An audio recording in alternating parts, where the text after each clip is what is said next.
Quando o ódio é lançado contra irmãos, e não importa o que foi feito no passado, se não há o espírito do perdão, do verdadeiro amor, da compaixão, a sociedade descamba, se transforma em caos, em autodestruição. É a Kurukshetra dos tempos modernos, quando vemos um negro matar violentamente uma mulher branca, ou se fosse o contrário, se fosse ela matando ele, branca matando, não interessa.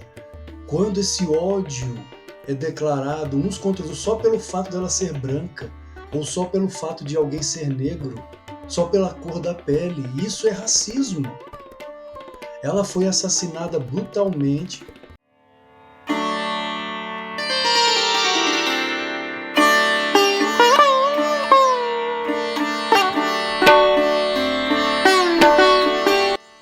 O racismo existe de ambos os lados, de brancos contra negros e de negros contra brancos.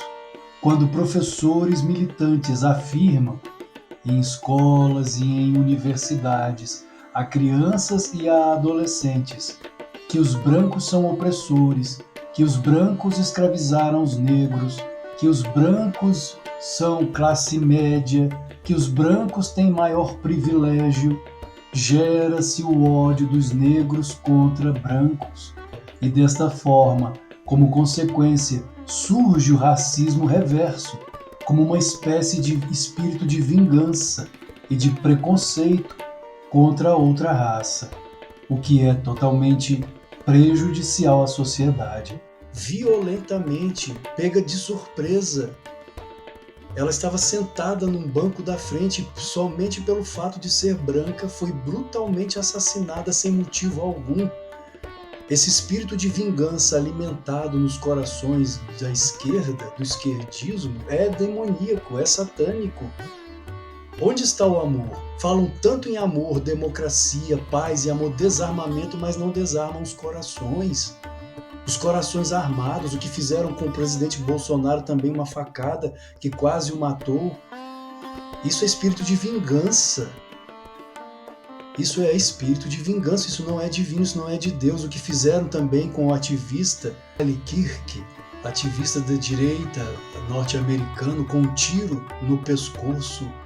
Isso é de uma covardia, tanto o que ocorreu no metrô com a moça branca, é covardia no mais alto grau, quanto com o ativista que falava em universidades, como também o que aconteceu em uma universidade aqui no Brasil com um advogado, o Chiquini, o Dr. Chiquini, em que alunos, e para mim isso não são alunos, isso não é aluno, quando a universidade já não tem mais o diálogo, quando a universidade, que é um lugar de criação, de conhecimento, e para criarmos conhecimento há necessidade do diálogo. Quando eu era estudante de direito, também fiz direito, fiz 4 anos de direito, não me formei em advocacia, mas fiz 4 anos de direito. Participei de um projeto dentro da universidade, que era um projeto de conhecimento transdisciplinar. A transdisciplinariedade, segundo Bessarab Nicolescu, físico francês, é o diálogo entre, através e para além das disciplinas. Quando físicos em laboratórios de altas energias não são mais capazes de compreender aquilo que eles estão observando nesses laboratórios, os fenômenos quânticos, então eles promovem o quê? O diálogo com outras disciplinas. Os físicos dialogam com a filosofia, com a sociologia, dialogam até mesmo com as tradições místicas de Oriente a Ocidente, yoga, budismo, cristianismo exicasta, assim por diante. Existe o diálogo. Sem diálogo, a humanidade se destrói, não se compreende, não se entende quando nos fechamos em visões dogmáticas, que tanto religiosas, o dogma é o grande problema, a religião não é o problema é o dogma. Até isso confundem porque perdemos a essência etimológica, a origem das palavras. confundimos religião nos tempos atuais com dogma. O problema não é a religião. A palavra religião vem de religar, ligar novamente o homem a Deus. E para nós no Yoga, Deus está dentro de nós, é o Atma. Porque Jesus também afirmou, não só Krishna, não somente Buda, Jesus afirmou, o reino de Deus está dentro de vós. Então o verdadeiro religar é nos ligarmos novamente à nossa essência, que é Deus. Isso é religião. O problema é o dogma, quando o dogma nos cega. E o esquerdismo é um caminho dogmático extremista.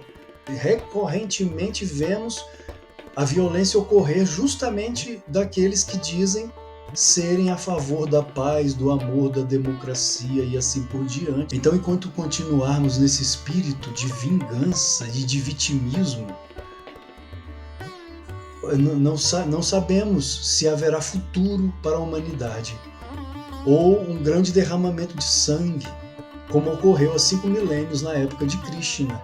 A batalha de Kurukshetra, Dharmakshetra, ela não é apenas metafórica, psicológica. Existe o lado metafórico, psicológico dessa batalha histórica. Ela de fato ocorreu, foi histórica.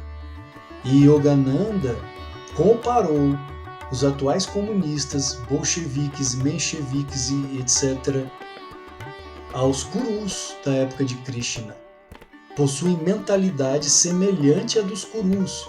Só falam em espírito de vingança, vingança contra os brancos, vingança contra os heterossexuais, vingança contra os homens, vingança contra os nacionalistas. Ora, a Índia, que é a nação do yoga, Gandhi foi quem começou com o nacionalismo indiano, e por isso a Índia hoje é uma potência, é uma grande potência a Índia, e ela se tornará ainda mais. Se tornará cada vez mais poderosa e ela voltará a se unir aos Estados Unidos. Narendra Modi, apesar de ter aparentemente se voltado para a Rússia e a China é a grande inimiga da Índia.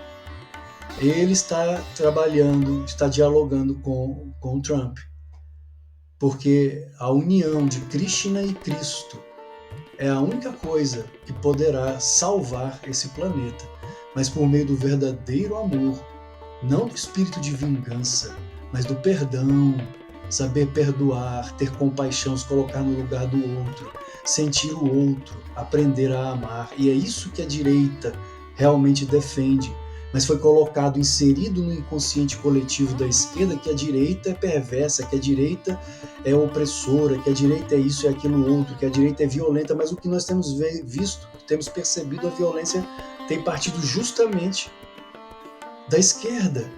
O que ocorreu no Nepal agora, a violência lá no Nepal, foi de uma população que chegou ao fundo do poço, de uma população dócil, porque são hindus e budistas. A maioria no Nepal de religiosos é 80% é hinduísmo, são hindus, e 10% são budistas.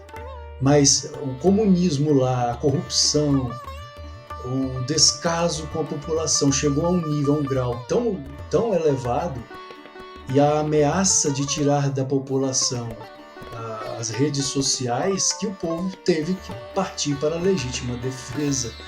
Triste, lamentável, mas foi uma espécie de Kurukshetra, em que há derramamento de sangue, infelizmente, quando tudo poderia ser resolvido pelo amor.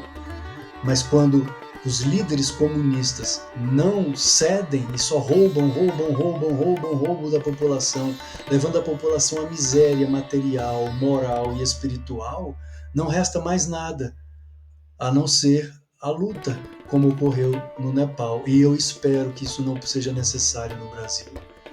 Eu espero e oro para que isso não seja necessário no Brasil, que possamos resolver tudo por meio da intervenção externa dos Estados Unidos aqui.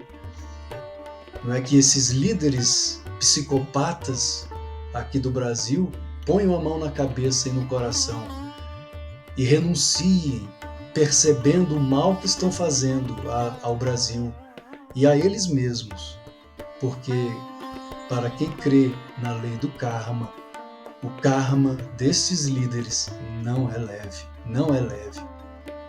Olho por olho a humanidade acabará cega. Mahatma Gandhi. Namastê.